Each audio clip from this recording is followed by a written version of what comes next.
문학을 공부하는 방송 문학정독의 무수비입니다. 예, 함께 하시던 파우스트님께서 개인 사정으로 못하게 되셔서 저 혼자 진행해 보도록 하겠습니다. 문학동네 젊은 작가상 수상작품집 2022년 제13회를 읽고 왔습니다. 1회부터 13회까지 정주행을 했어요. 모든 작품을 다 보았죠. 꾸준히 하는 것의 힘, 지속하는 것이 참 중요하다. 이런 우직함, 바위처럼 이런 생각을 하게 되고요. 만족스럽습니다. 자, 작품을 보면 대상작은 임소라 작가님의 초파리 돌보기 입니다. 제목이 독특하죠? 초파리 돌보기. 왜 이 작품이 대상을 받았는가? 여러 가지 이유가 있겠는데, 일단 초파리라는 소재. 저희 어머니도 일을 참 여러 가지 많이 하셨어요. 저희 어머니 또래가 뭐 닥치는 대로 뭐 일용직부터 해서 일들을 많이 하신 분들이 계시죠. 여기 나온 그 이원영이라는 사람도 화자의 엄마인데,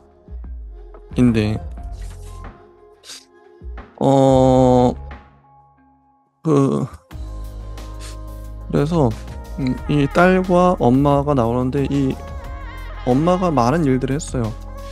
근데 그중에서 초파리 돌보는 일, 연구소 같은 데서 했단 말이죠. 이 부분이 참 중요했다고 봅니다. 그러니까 우리가 쉽게 생각할 수 있는, 뭐 식당에서 설거지를 했다든지, 아니면 뭐 어떤 식당에서 서빙을 했다든지, 그런 일들을 저희 어머니 또래 아주머니들이 실제로 많이 하시고 많이 했었죠.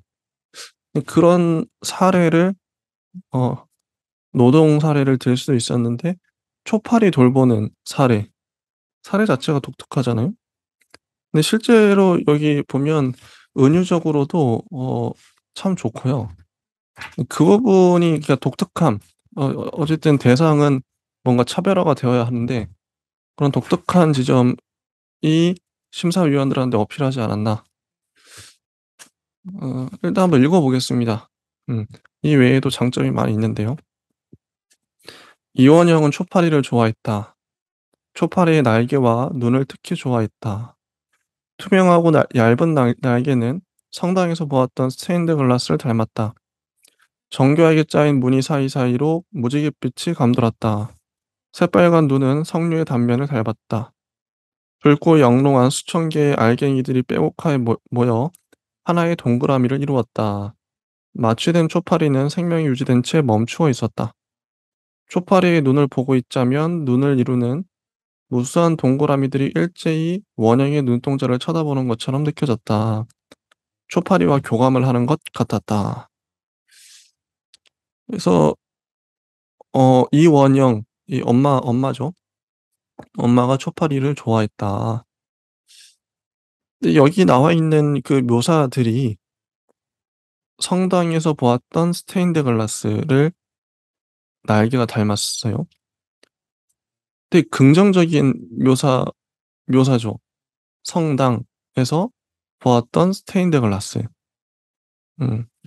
그리고 무지갯빛도 그렇고요. 무지개는 누구나 다 긍정적으로 보죠. 석류의 단면, 새빨간 눈이, 석류, 그리고 붉고 영롱한 수천 개의 알갱이들, 이런 긍정적인 묘사를 해냈다. 그러니까 초파리가 어떻게 작용할지는 이런 긍정적인 언어들로 보이죠. 어. 그러니까 초파리와 교감을 하는 것 같았다. 그러니까 이원영이 초파리에게 어떤 감정을 느끼고 있는지 이 첫 번째 문단에서 우리는 알 수가 있습니다. 그래서 보면, 근데 재밌죠. 이런 묘사가 초파리를 이렇게까지 가까이서 관찰하는 사례는 뭐 일상적으로는 거의 없으니까요. 근데 연구소에서 있었기 때문에 마취된 초파리는 생명이 유지된 채 멈춰 있었다. "원형은 호스 밸브를 열었다." 하면서 아주 디테일한 묘사가 들어갑니다. 어 거의 세 번째 문단까지 원형이 초파리를 어떻게 생각하는지, 얼마나 관찰을 하는지, 그리고 초파리를 실험실에서 어떻게 다뤘는지, 이런 묘사가 들어가죠. 음. 원형이 했던 업무이기도 하고요. 수백 마리의 초파리 중에서 가장 건강한 15 마리를 골라 번식시키는 것이 원형의 업무였다. 원형의 선택을 받은 초파리들은 시험관에서 일 주일을 더 살 것이다. 나머지는 냉동실에 보관되다가 폐기 처분될 것이다.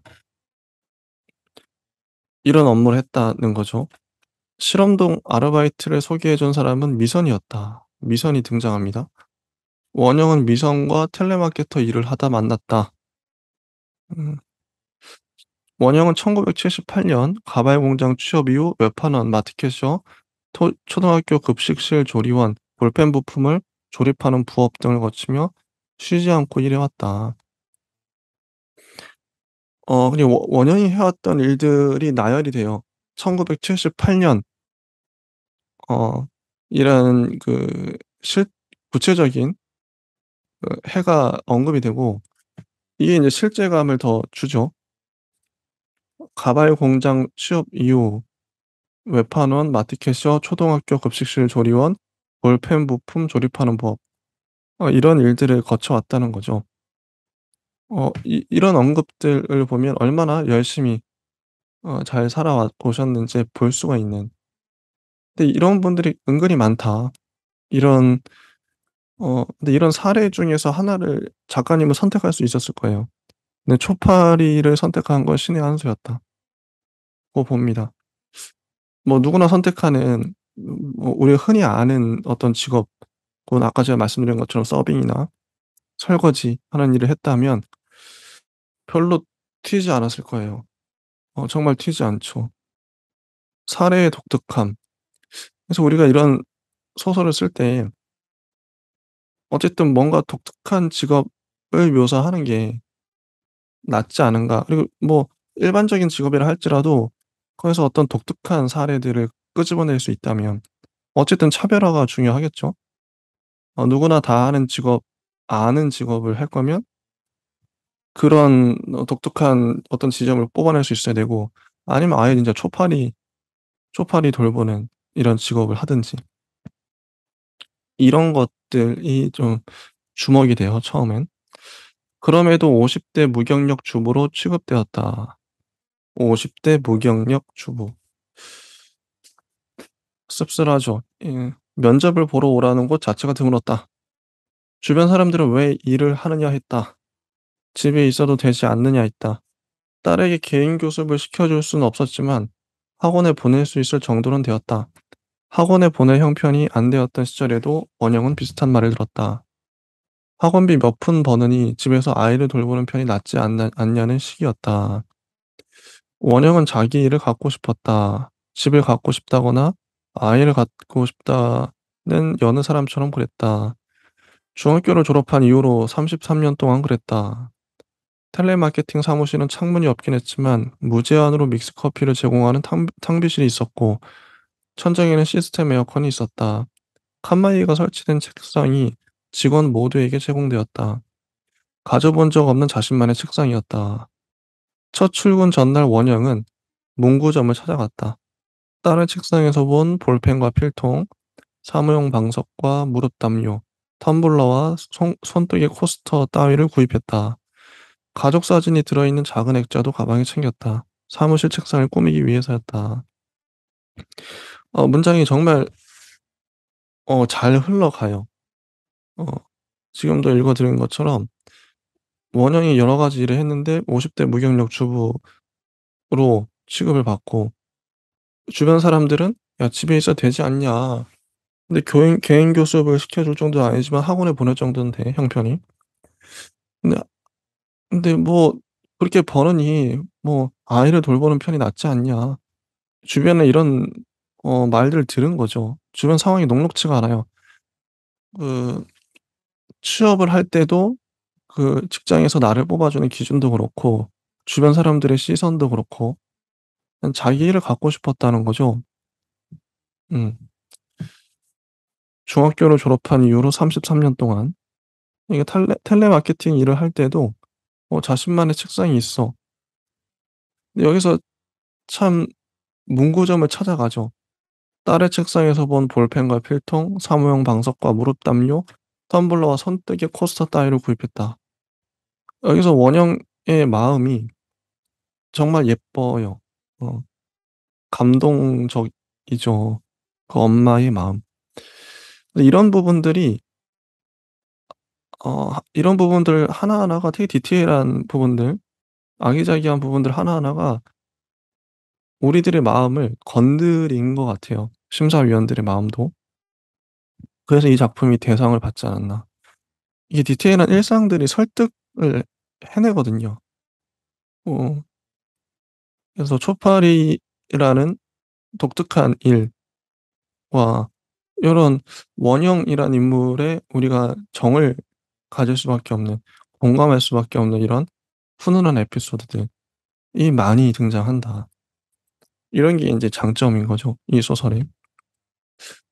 "그건 안 두는 게 나을걸요?"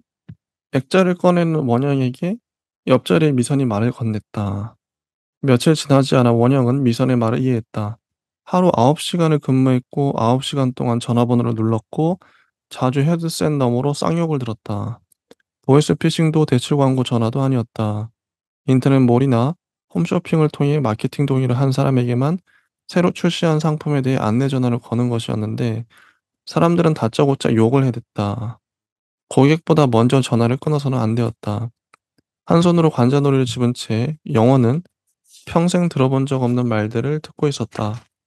액자 속에서 가족과 함께 웃고 있던 자신과 눈이 마주쳤다. 자신이 인간이라는 당연한 사실이 기억났다. 어째서 텔레마케팅 업무는 보수가 좋은지, 어째서 이 공간을 갓스물이 넘은 여자아이와 주부들이 채우고 있는지도 이해하게 되었다. 고객들은 남자 목소리에 대고는 최소한 욕은 하지 않았다. 욕을 듣는 것, 욕을 다 듣고도 상냥하게 상품을 홍보해서 팔아내는 것. 그것이 그들의 일이었다. 직원은 자주 바뀌었다. 새로 온 사람과 통성명을 할 필요가 없다는 걸 알게 되었다. 유일하게 말을 트고 지냈던 미선도 차라리 식당 일을 다시 하겠다며 그만두었다. 그리고 석 달 만에 원영에게 연락을 해왔다. 언니, 당장 그만두고 이리 와. 좋은 일자리가 있다는 미선의 말을 영호는 믿을 수 없었다. 그건 일에 대한 얘기라기보다는 오래전에 꾸었던 꿈 얘기 같았다. 원영의 딸이 8살이었을 때 나눴던 대화가 떠올랐다. 엄마, 나는 크면 연세대학교에 갈 거야. 딸은 첵스 초코가 가득 담긴 시리얼볼에 연세 우유를 붓고 있었다. 시리얼은 일요일 아침에만 허용되는 딸의 특식이었다. 뭐 타러 대학을 서울까지 가? 그냥 집 가까운 데로 가. 엄마랑 계속 같이 살자. 집 가까운데 어디? 옆에 과학기술원. 매년 사흘마다 원영은 딸을 데리고 가기원 앞 벚꽃길을 걸었다. 어떤 이런 사례들이 자연스럽게 연결이 돼요.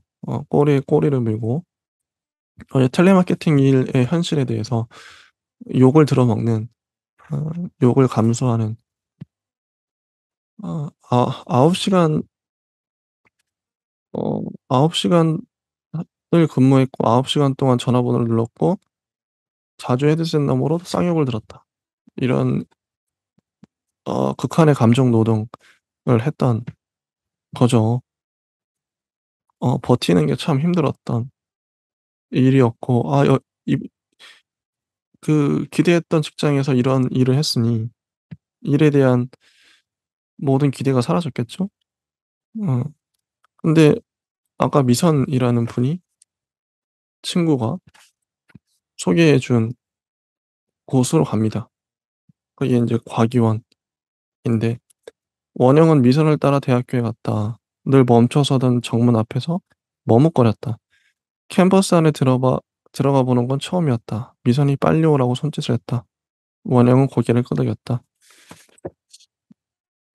그래서 원영은 인제 구체적인 그 일에 대한 설명이 나와요. 원영은 대학 안에 있는 생명과학 연구원에서 간단한 면접을 보았다. 곧바로 채용이 결정되었다. 지금껏 일했던 어떤 곳보다 보수가 좋았다. 실험동 1 층에는 힌지 실험실이 있었다. 2 층에는 초파리 실험실이 있었다. 원형과 같은 주부 아르바이트생들이 흰쥐와 초파리들의 먹이를 만들고 양육을 담당했다. 원형은 초파리 양육 파트에 배정되었다. 쥐보다는 초파리가 덜 무서웠고 밥을 만드는 일보다는 밥 먹는 걸 보는 일이 나았다. 집에서도 밥은 안 만들고 딸이 밥 먹는 걸 지켜보기만 할 수 있으면 좋겠다고 생각했다. 24시간 온도와 습도가 일정하게 유지되었다. 여름에는 시원했고 겨울에는 따뜻했다. 점심시간이면 가게원 학생들이 이용하는 학내 식당에서 푸짐한 학식을 먹었다. 서로 모르는 학생들 사이에서 서로 모르는 학생처럼 밥을 먹었다. 휴식 시간에는 우리 연못이나 노천극장, 어원동산 같은 곳을 산책했다. 뭐 이런 어 이런 것들이 펼쳐져요. 서술이 되죠. 눈으로 보기엔 똑같은 초파리였지만 초파리 시험관에는 고유 번호가 있었다. 번호는 2만 개가 넘었다. 각각 다른 특성을 지닌 초파리들이었다. 어떤 번호의 초파리는 유난히 더위를 탔다. 그런 초파리들은 기온이 조금만 높아도 열대야에 잠을 설치는 사람처럼 수면 시간이 줄었다. 어떤 번호의 초파리는 당뇨나 알츠하이머 증세가 있었고 어떤 번호의 초파리는 식탐이 심했다. 원형이 관리하는 초파리는 2,500종 정도였다. 먹이가 담긴 시험관이 원형에게 전달되면 그 시험관 안에 건강한 초파리들을 넣었다. 초파리들은 먹이 속에 알을 깠다. 하루 정도 지나면 먹이에 2mm 정도의 얇은 층이 생겼다. 그 층에서 구더기들이 태어났다. 수백 마리의 구더기가 시험관 벽을 타고 열심히 돌아다녔다. 8일 정도가 더 지나면 성충이 되었다. 건강한 성충을 골라냈다. 뭐 이런 식으로 디테일한 직업에 대한 설명이 들어갑니다. 이런 건 필수적이겠죠. 이래야 실감이 날 테니까요. 음. 그러니까 어떤 직업에 대한 구체적인 묘사인 거죠. 반드시 필요한. 이거 보면서 '아 진짜 이런 일이 있구나.' 저는 이런 일이 있는지도 몰랐어요. 실험을 하기 위해서 뭐 실험쥐 이런 건 들었지만 실험 초파리 생소하죠. 수출도 한다고 합니다. 이건 아마 실제 있는 일들을 뭐 조사해서 쓰신 것 같아요. 참 좋았다. 신기하게 요런 거 뭐 이런 건 거의 인제 지식의 영역, 공부의 영역이라고 보는데 이런 묘사 참 좋았고요. 실감이 나서. 음. 근데 한 번은 폐기 처분될 초파리들을 몰래 훔쳤다. 폐기 처분될 시험관에 담아서 가운 주머니에 넣었다. 예뻐서 그랬다. 버려질 보석을 주워가는 마음으로 그랬다. 방학을 맞은 딸이 오랜만에 집에 와 있었고 하트 모양의 눈을 가진 초파리를 보여주고 싶었다. 근데 "내가 데려왔어." "뭘? 초파리들." 딸은 비명을 질렀다. 징그럽다며 시험관에 손도 대지 않았다. 여기까지가 인제 과거예요. 그다음에 다시 현재로 오죠. 음. 현재입니다. 이제 이원영은 국민연금으로 생활하는 나이가 되었다. 그리고 딸 얘기가 나와요. 딸이 케이크를 삽니다. 음. "어떻게 이런 거 있냐? 원영의 올해 생일은 잘 챙겨야겠다고 지우는 다짐해 왔다." 원영의 딸이 지우인 거죠. 그러나 잊어버렸다. 미리 설정해 두었던 알람이 아침에 울렸을 때야 알았다. 부랴부랴 버스터미널에 갔고 부랴부랴 아무 제과점에 들어갔다. 그 제과점이 아니라면 케이크를 살 데가 없을 듯했다. 어느 날부터인가 지우는 중요한 일을 자꾸 잊었다. 원고 마감날을 잊었다. 출판사와의 미팅을 잊었다. 침대에 누워 휴대폰으로 게임을 하다가 연락을 받을 때도 있었다. "어디쯤 오셨어요?" 알람을 설정하는 버릇은 그래서 생겼다. 가끔은 어떤 이유로 알람을 설정한 것인지도 잊어버렸다. 지우가 건망증이 있어요. 이 건망증은 도대체 뭔가? 이따가 나오겠지만 원형은 뭐 어떤 이유인지 모르겠지만 그 탈모 증세를 겪습니다. 머리뿐만 아니라 몸에 있는 모든 채모가 빠져버리는 거죠. 엄마는 탈모 증세. 몸이 아파요. 지우는 건망증. 왜 이런 세팅, 이런 설정이 무엇을 의미하는가? 원형 엄마 원형은 산재 같기도 하고 끝까지 근본적인 원인은 나오지 않습니다. 그냥 아픈 뭔지 모르겠는데 어쨌든 아파요. 근데 지우는 건망증. 건망증의 원인도 밝혀지지가 않아요. 왜 건망증에 걸렸나? 그러니까 이런 부분을 공백으로 처리한 것이 이 소설의 탁월한 점이라고 할 수 있을 것 같아요. 만약에 엄마가 산재 때문에 그랬다.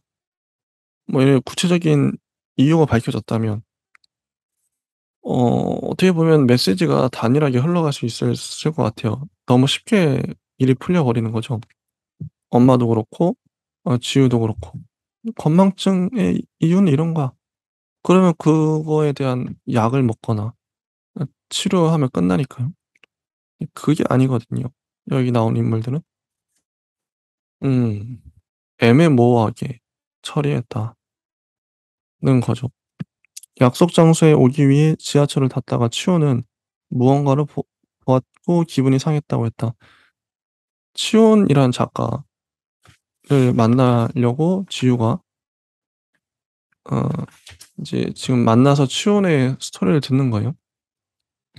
치혼이 지하철을 탔다가 무언가를 봤는데 기분이 상했대요. 화가 치밀었다. 속으로 욕을 하다가 내려야 할 역을 지나쳐 버렸다. 카페에 앉아서도 그랬다. 맹물을 벌컥벌컥 들이켜다가 문득 "근데 내가 뭘 보았더라." 했다. 지하철 모니터에 지나가는 뉴스였던가? 휴대폰에 뛰어든 뉴스였던가? 입주민 단체 채팅방이었던가? 메일함, 통장 잔고 알림, 보이스피싱 메시지와 지하철 벽에 붙어있는 광고들. 같은 칸에 앉아있던 승객들. 이유가 기억나지 않았다. 분노감만 남아있었다. 이런 때가 종종 있죠. 저도 있는데 내가 뭔가 화가 났 어떤 것 때문에 화가 났는데 나중에 잊어버려요. 왜 화가 났는지. 그리고 화난 감정만 남아있는 그런 상태. 뭐 기쁨도 마찬가지고 어떤 감정이든 왜 기뻤는지 기억이 안 나요. 그냥 기뻐 그냥.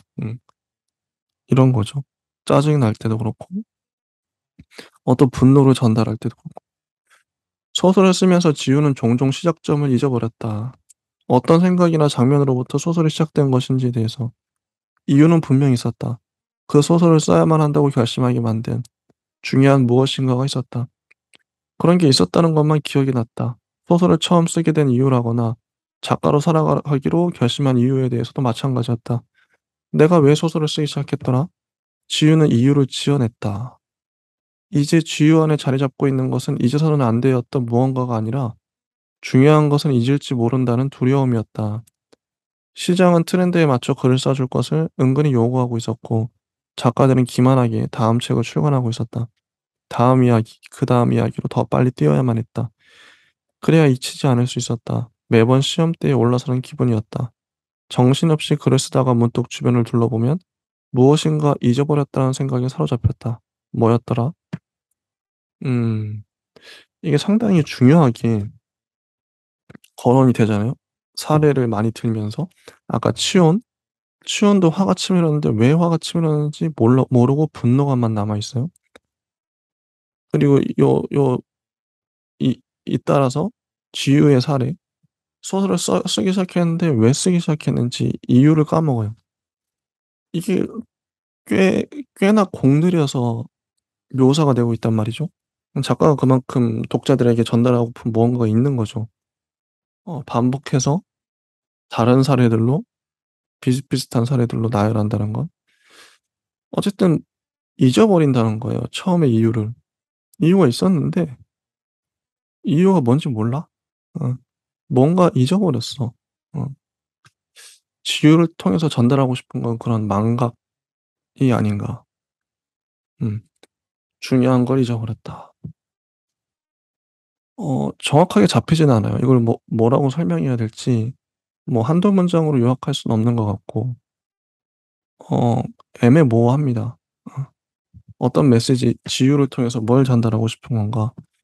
뭔가 있긴 있는데 처음 시작한 어떤 구체적 사건은 있는데 그 사건을 잊어버려요. 그거겠죠. 지금 말씀드린 것처럼. 구체적인 사건을 잊어버리고 감정만 남은 구체적인 이유는 잊어버리고 하여튼 애매모호하게 남아 버린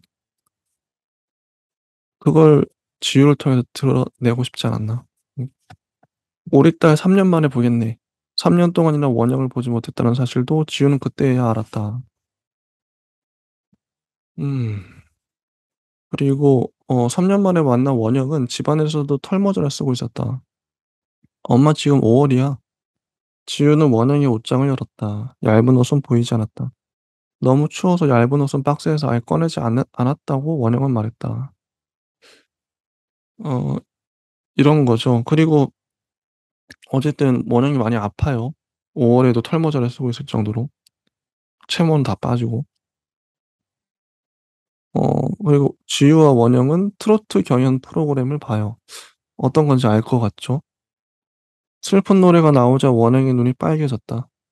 원영은 원래 텔레비전을 보며 잘 울었다. 슬픈 장면이 나와도 울었고 기쁜 장면이 나와도 울었다.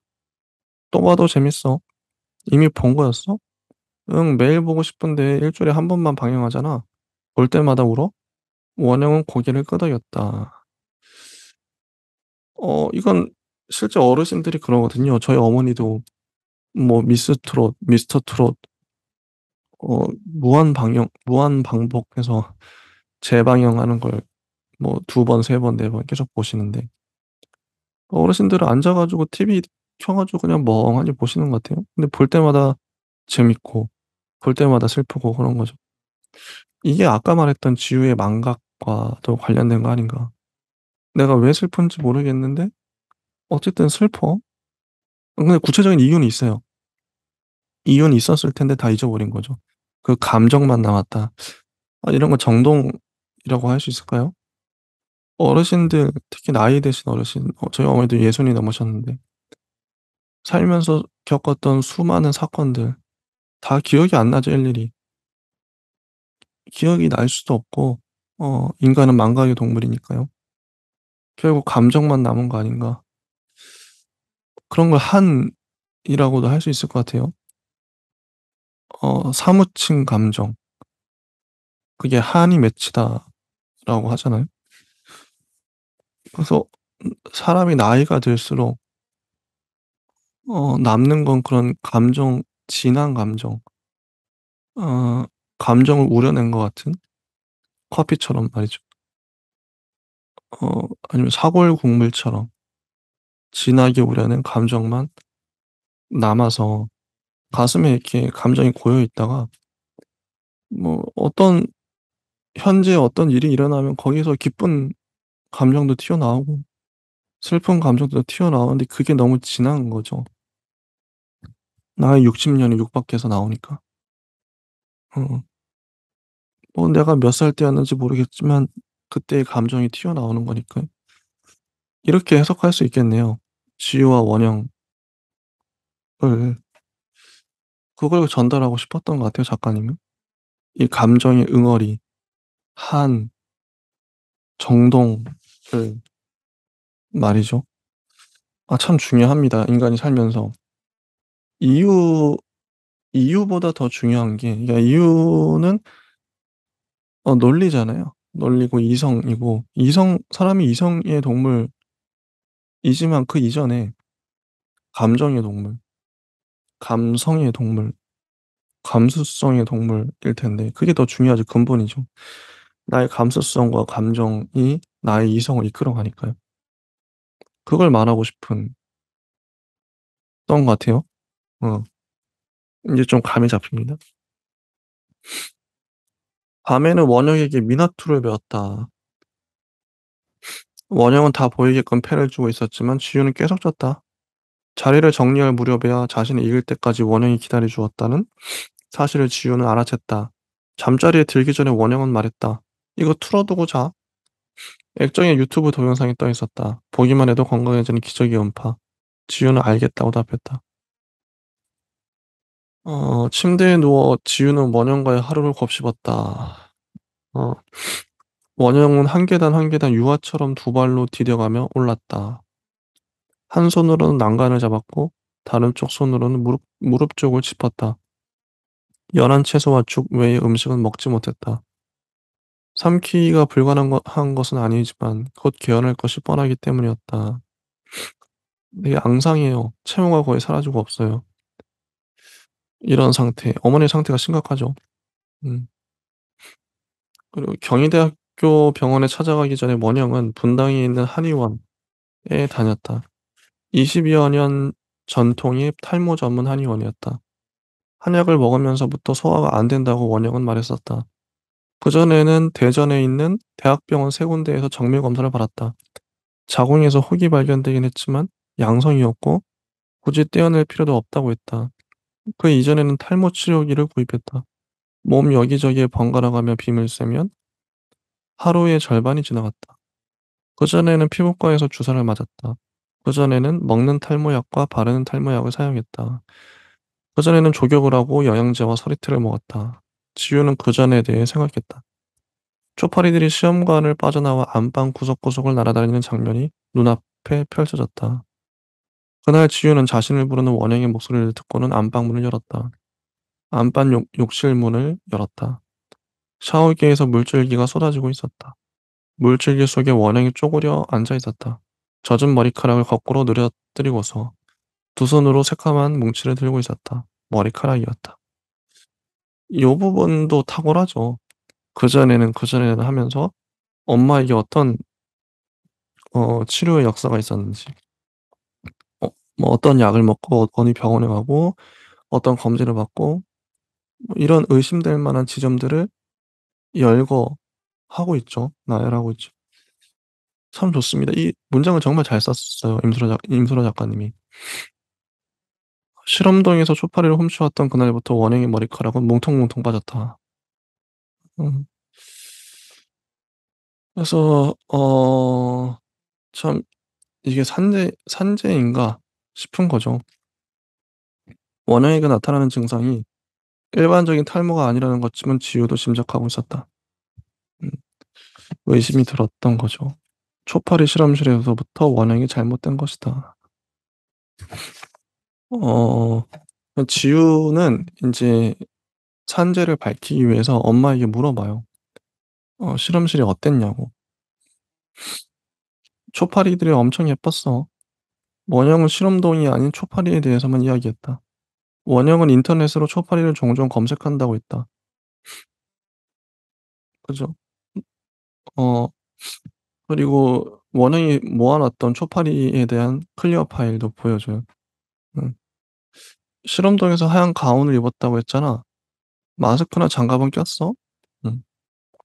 "그건 왜 물어?" 그래서 "지우는 소설을 쓰려고 한다."고 둘러대죠. 음. 소설에 쓰려고? 내 소설 속 인물들 직업이 다 비슷비슷하잖아. 특별한 직업을 쓰면 좋을 것 같아서 엄마가 소설에 나오는 거야? 원영은 깊은 기색이 역력했다. 소설가가 되고 싶다고 말했을 때부터 원영은 자신의 이야기를 써보라고 했다. 지우의 손을 꼭 잡고서 자신에게 일어났던 엄청난 이야기들을 들려주었다. 엄청난 이야기인 것은 명백했지만 소설로 쓰다 보면 놀라울 정도로 기시감이 넘치는 레퍼토리였다. 원영은 아홉 남매 중 여섯째 딸로 태어났는데 어린 시절 페렘을 앓아 10살이 되도록 학교에 가지 못했다. 어느 날 원영은 언니의 책을 구경하다가 강이라는 글자를 스스로 읽어냈다. 기역도 아니고 가도 아닌 동그라미 받침이 있는 강. 아무도 안 알려줬는데 읽었다니까 내가. 엄청나지 않으냐고 원영은 말했다. 아무도 한글을 가르쳐 주지 않았다는 사실과 강이라는 글자를 혼자서 읽어낸 것 중 어느 쪽이 엄청난 사건인지를 생각하다가 지우는 혼자서 한글을 깨친 것이냐고 맞장구를 쳤다. 그건 아니고 그 한 글자만 읽어냈다고 원영이 답했다. 그렇지만 그 한 글자를 읽어냈기 때문에 언니가 한글을 알려주기 시작했다고 했다. 한 글자를 못 읽어냈더라면 글자를 못 배웠을지도 모른다고. 뭐 요런 에피소드 소소한데 어 뭔가 애잔하죠. 있을 법한 에피소드. 애잔합니다. '엄마가 소설에 나오는 거야?' 그러니까 이 부분이 소설과 소설이죠. 어 소설을 쓰는 과정을 쓴 소설. 이 초파리 돌보기일 텐데. 근데 이 이 소설의 독특함은 엄마의 이야기를 쓴다는 거. 내가 내 이야기 쓰는 게 아니라 엄마 이야기를 딸이 자식이 풀어서 쓴다는 거. 그래서 어떻게 보면 이 임수라 작가님은 엄마 얘기를 하고 싶었는지도 몰라요. '아 우리 엄마가 주인공으로 나오는데 해피엔딩으로 끝났으면 좋겠어.' 뭐 이런 그런 소설을 쓰고 싶었던 거죠. 어 그래서 이 소설이 나왔고 참 시작부터가 마음이 훈훈하잖아요. 따뜻하죠. 음 따뜻합니다. '우리 엄마에게 쓰겠어.' 저도 그런 마음이 있는데요. 저희 어머니에 대해서 혹은 아버지에 대해서 쓰고 싶은 마음. 근데 어떻게 써야 될지는 참 난감하긴 하죠. 근데 이런 스토리로 풀어 쓴다? 어 놀라운 것 같아요. 엄마에 대해 엄마를 풀어낼 수 있는 가장 좋은 방법 중에 하나를 택한 걸 아닌가. 탁월했다. 음. 보통은 인제 엄마에 대해 쓴다 그러면 엄마는 뭐 몇 년도 몇 어디에 태어났고 뭐 이게 자전 소설처럼 어떤 일기 어떤 평전처럼 뭐 엄마는 언제 태어났고 그래서 뭐 몇 살에 어디 갔고 몇 살에 어떻게 했고 이런 에피소드 위주로 쓰기 쉽단 말이죠. 근데 이 소설을 읽어보면 아시겠지만 그렇게 쓰지 않았어요. 정말 탁월한 장치들. 정말 세련되게 잘 썼다. '이게 소설이다.' 싶을 정도로. 아마 이런 부분이 또 대상을 타는데 큰 역할을 하지 않았나. 이야기꾼이라면 이야기를 이렇게 풀어가야 되는 것 같아요. 음. 정말 머리를 많이 써야 되는 직업이 소설가인 것 같습니다. 지우는 원영에게 다시 질문했다. 실험동에서 퓸 후드나 글러브 박스 같은 것을 본 적이 없느냐고 물었다. 컬러로 포름이나 크롬 같은 것을 사용하지는 않았느냐고 물었다. 무엇이든 좋으니 이상하다고 느꼈던 것을 다 말해보라고 했다. 초파리밥에서 시큼한 냄새가 났어. 밥에 뭐가 들어 있었는지 알아? 유산균하고 옥수수 전분 그 시큼한 게 그렇게 맛이 있나 봐. 사람 몸을 아프게 할 만한 것을 본 적이 없느냐고 지우는 직접적으로 물었다. 왜 그런 것을 묻느냐고 원행이 되물었다. 소설 속 인물이 아플 거라서 그래. 많이 아파? 나도 잘 모르겠어. 뭐 이런 거죠. 음. 이게 쓸 때도 막 중구난방을 쓰는 게 아니라 엄마가 아픈데 이 아픈 원인을 되짚어 가다 보니까 연구소가 나온 거고 이게 거의 추리 형식이기도 하잖아요, 이 소설 자체가. 어 참 형식을 잘 잡았다.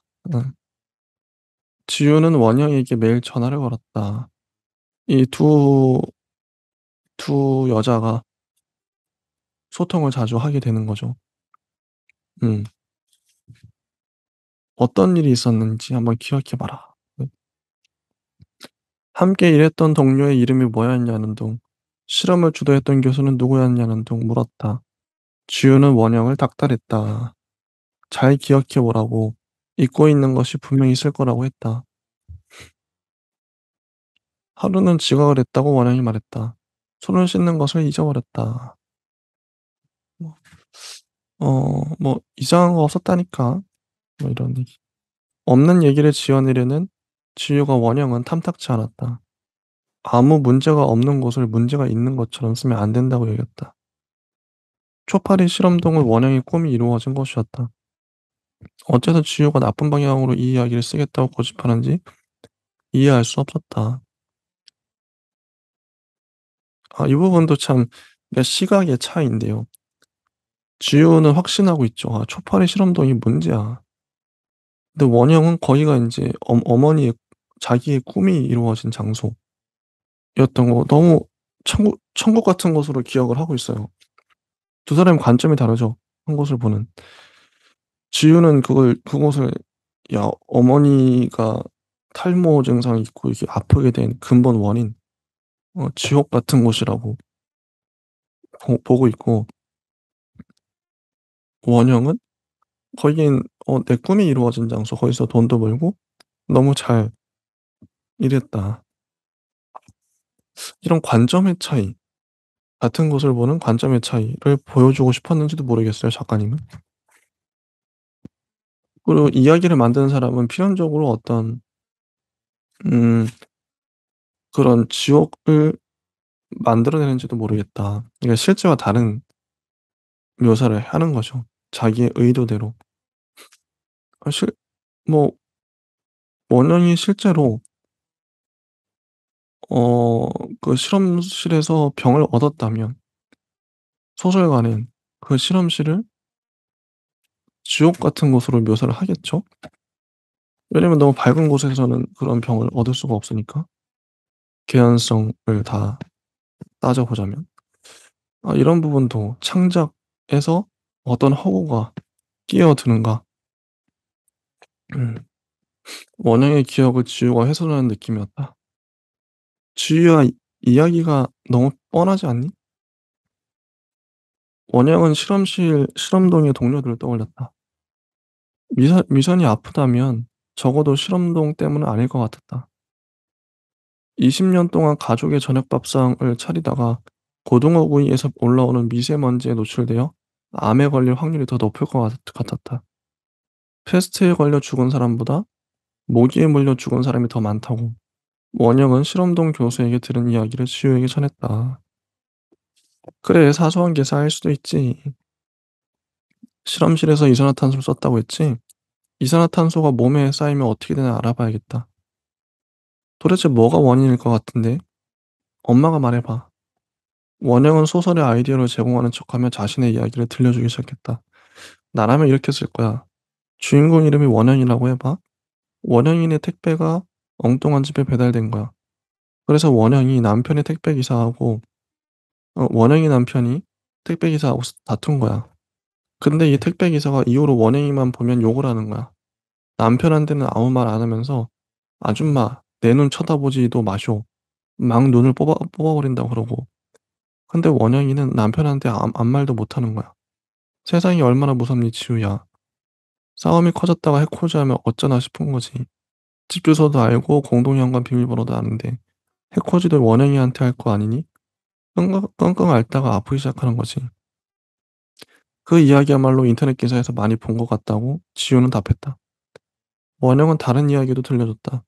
텔레마케팅 사무실에서 헤드셋 너머로 종일 욕설을 듣는 여자 이야기. 평생 자기 책상을 가져보지 못해서 아프기 시작한 여자 이야기. 식기세척기를 구입하면 어떻겠냐고 물으면서도 책상이 필요하지 않으냐고는 한 번도 묻지 않는 가족 이야기. 밀가루가 체질에 맞지 않아 늘 위무력증에 시달렸지만 남편이 국수를 좋아해서 30년 동안 국수를 먹은 여자 이야기. 체할 때마다 그러게 왜 국수를 먹느냐고 다그치던 딸 이야기. 그러면서도 일요일 저녁이면 와 국수다 라며 손뼉을 치던 딸 이야기. 원영은 조금씩 이야기를 바꿔가며 말했다. 거의 소설이 되어갔다. 원영은 너무 사소해서 오히려 무시했던 일화들을 처음으로 누군가에게 말하고 있었다. 지어내다시피 한 이야기지만 속이 후련했다. 이런 부분. 어떻게 보면 너무 뻔한 게 보이는데 실제 자기가 겪은 이야기를 원형은 하고 있죠. 이게 인제 한풀이, 아까 한 얘기했었는데 한풀이가 이런 게 아닌가. 이야기하면서 다 풀리잖아요. 저도 언젠가 어머니가 살아온 인생길 이야기를 들어본 적이 있는데 그렇게 얘기하는 것만으로도 가슴에 묻어있던 감정들, 원한들을 다 풀어내는 한풀이인 것 같아요. 뻔하다는 거. 아니 뻔하도 어쨌든 내가 겪은 거잖아요. 겪었기 때문에 이 뻔하다는 것도 이게 단점일 수도 있지만 어떻게 보면 장점일 수도 있는 게 뻔하다는 말 자체가 많은 사람들이 겪었다는 거니까. 그만큼 흔한 이야기라는 거니까. 어 참 이런 어머니의 이야기를 어머니가 스스로 해 주는 이 부분도 참 감동적이죠. 원영이 주유에게 먼저 전화를 걸기 시작했다. 소설 생각을 했다면서 "이런 얘기는 어떠냐."면서 원영은 계속 말하고 싶어 했다. 말하고 싶어 했다. 원영이 하루하루를 하나마나 한 말처럼 별것 없는 사건들을 그 이야기를 들은 처음 듣는 것처럼 낯설었다. 지우는 또 다른 가능성을 생각하기 시작했다. 모기에 몰리는 것만큼 사소하면서도 무서운 일들에 대해 생각했다. 이야기를 끝마칠 때마다 원영은 지우에게 같은 질문을 했다. 얼마큼 썼어? 원영은 지우의 소설을 기다리고 있었다. 결말이 생각이 안 나? 지우야, 원영이가 끝까지 다 나아서 건강해지는 결말을 써줘. 이런 부분. 지우는 자기가 쓴 소설의 주인공들을 떠올렸다. 칼을 휘둘러 살인을 시도하거나, 가까운 누군가가 죽거나, 직장에서 해고를 통보받거나, 혼자 고독하게 방에서 쓰러지던 인물들. 원영은 소설가 지우는 기특해하면서도 지우의 소설은 좋아하지 않았다. 왜 이렇게 어두운 이야기를 쓰냐면서 등장인물들이 모두 화해를 하고 따뜻한 깨달음을 얻고 행복하게 끝이 나는 이야기를 쓰라면서 병든 강아지를 어루만지듯 슬픈 표정을 지었다. 지우가 꼬마였을 때 반찬을 골고루 먹으라거나 목뒤까지 깨끗하게 닦으라고 말할 때 원행이 쓰던 말투였다. 그때마다 지우는 잘라 말했다. 엄마는 내 소설이 부끄러워?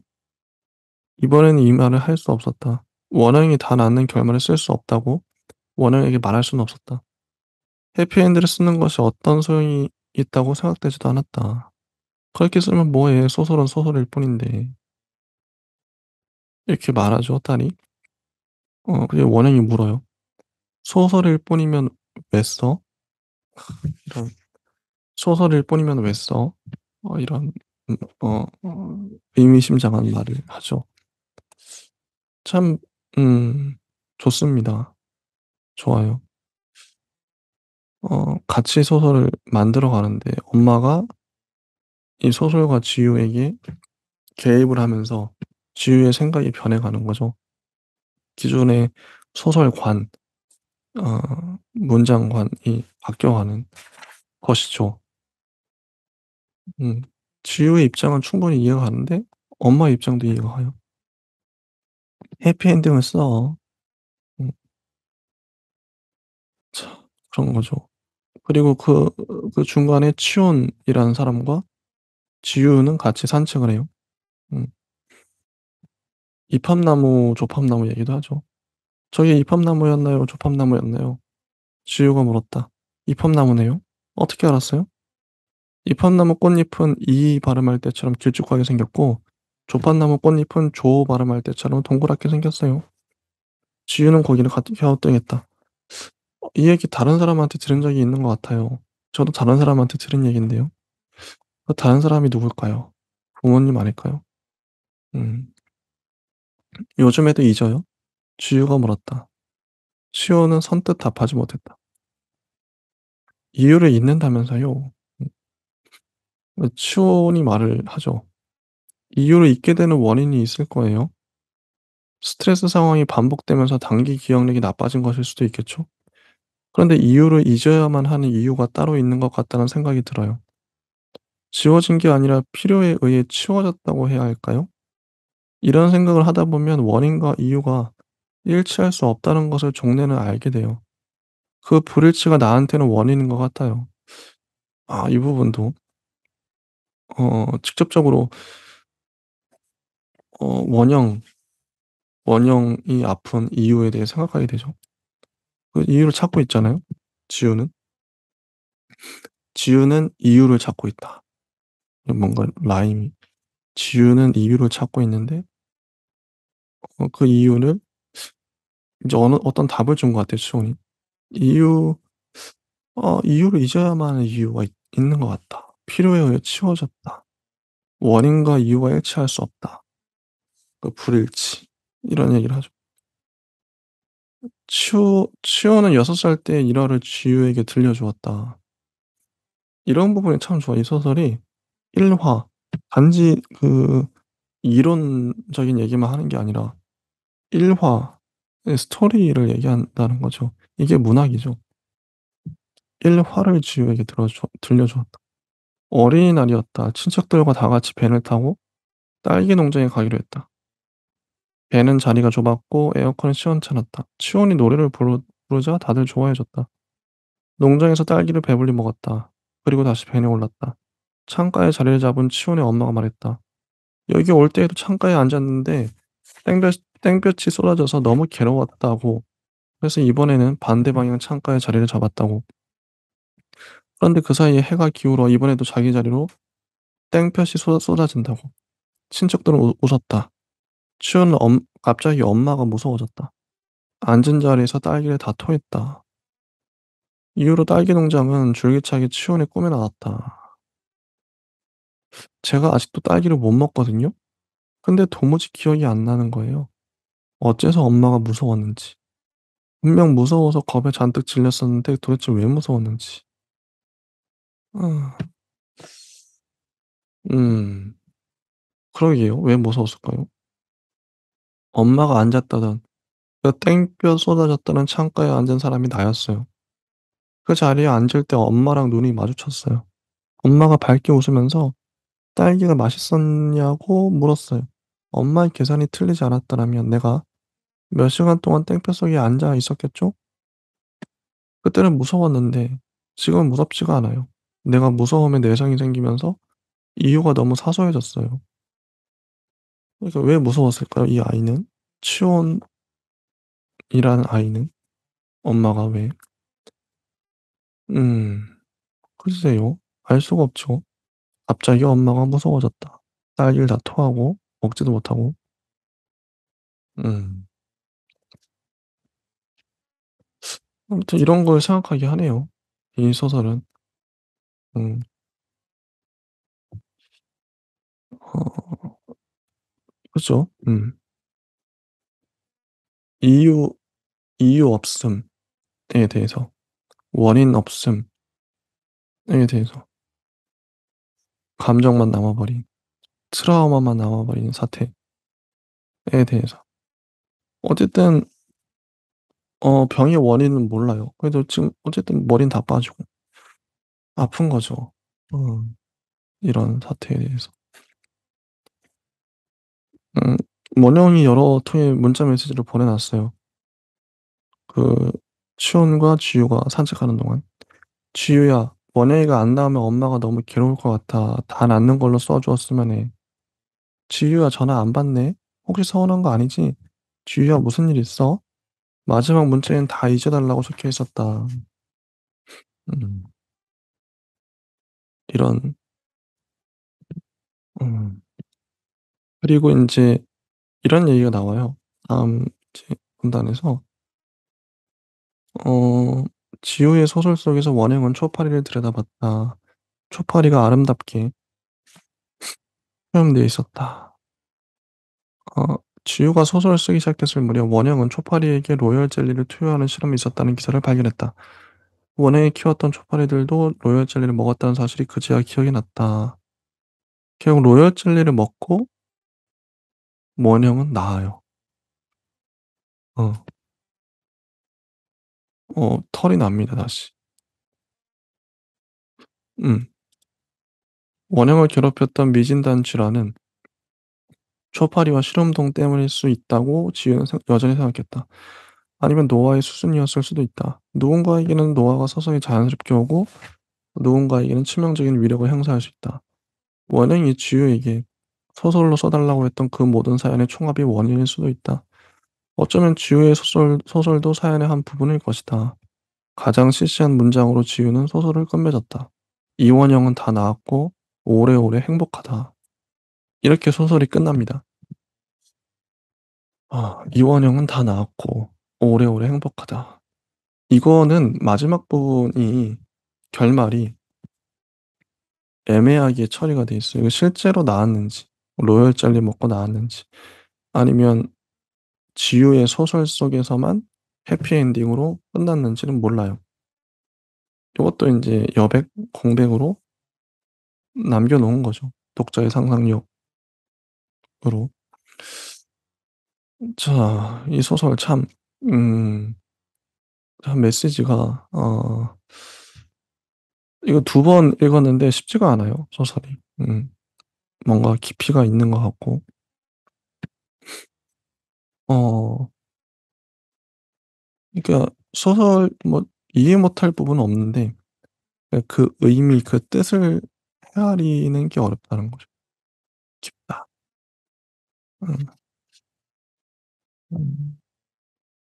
이게 작가 노트를 보면 엄마 엄마 이름이 원래 정덕인데 엄마는 그 이름이 싫어서 원영을 쓰곤 했대요, 경품 행사 있을 때마다. 실제 작가님의 엄마 이름은 정덕인데 그 엄마가 엄마를 어떻게 보면 원영으로 많이 불렀다는 거죠. 원영은 영원, 거꾸로 하면 영원이 되니까. 음. 이 소설은 해피엔드를 써 달라는 원영의 부탁에서부터 엉키기 시작했다.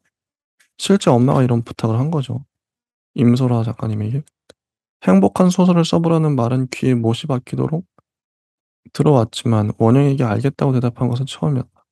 아무것도 걱정하지 말라고 행복하게 끝이 나는 소설 이야기를 쓰겠다고 나는 말했다. 사실은 소설을 포기하는 심정이었다. 원영이 말하는 해피엔드는 일종의 거짓처럼 느껴졌다. 기적처럼도 느껴졌다. 기적을 행하는 건 내 능력 밖의 일 같았다. 하면 원영에게 으리으리한 집을 사주겠다는 어린 시절의 약속과 다를 게 없었다. 근데 뭐 주변에도 뭐 언니나 동료 작가에도 조언을 구하고 결국 해피엔딩을 쓰기로 했어요. 음. "소라야 너무 열심히 쓰지 마." 이런 말. 서운했다고 하죠. "너무 열심히 하면 무서워져." 음. 이런 말. "너무 열심히 쓰지 마." 이 소설을 쓸 때 가장 많이 떠올린 말이다. 원영이 내게 누누이 말해왔던 것처럼 원영도 잘 먹기를, 잘 자기를, 행복하기를, 오직 그것만 바라보고 있는 나 자신을 외면하지 않았던 시간이었다. 딸의 마음이 참 예쁘죠. 아마 이런 마음을 어 심사위원들도 느꼈던 것 같아요. 엄마에 대한 이런 따뜻한 마음. 원영은 오래오래 행복했다. 음 아무튼 이렇게 끝났네요. 아 이거 금방 하려고 했는데 거의 1 시간 동안 녹화를 해 버렸네요, 어쩌다 보니. 문장을 다 읽다 보니. 자, 정리를 해 보면 이 소설은 음 글쎄요. 글쓰기에 대한 얘기도 하고 엄마가 딸에게 끼어들면서 소설과 딸에게 엄마의 존재, 또 엄마는 엄마라서 음 엄마다운 말들, 이 삶의 지혜에서 우러나오는, 야 소설 주인공들이 왜 이렇게 다 슬프냐, 이렇게 잔인하게 죽냐, 그냥 행복한 얘기 써. 다 잘 되는 얘기 썼으면 좋겠어. 그런 바람이 어 그 마음이, 결국 소설을 쓸 때 마음이 중요한 것 같아요. 소설가의 마음이 어떠해야 하는지. 엄마의 빚을 지고 있는 소설이다. 음 그런 생각이 들었고 아마 할 말은 다 한 것 같습니다. 아까 문장 설명하면서 음 이 소설이 무엇을 드러내고자 했는지, 그 숨은 뜻, 그 의미들을 얘기한 것 같아요. 네, 여기까지 하겠습니다. 일단 여기서 끊고 또 가야겠네요. 네. 감사합니다.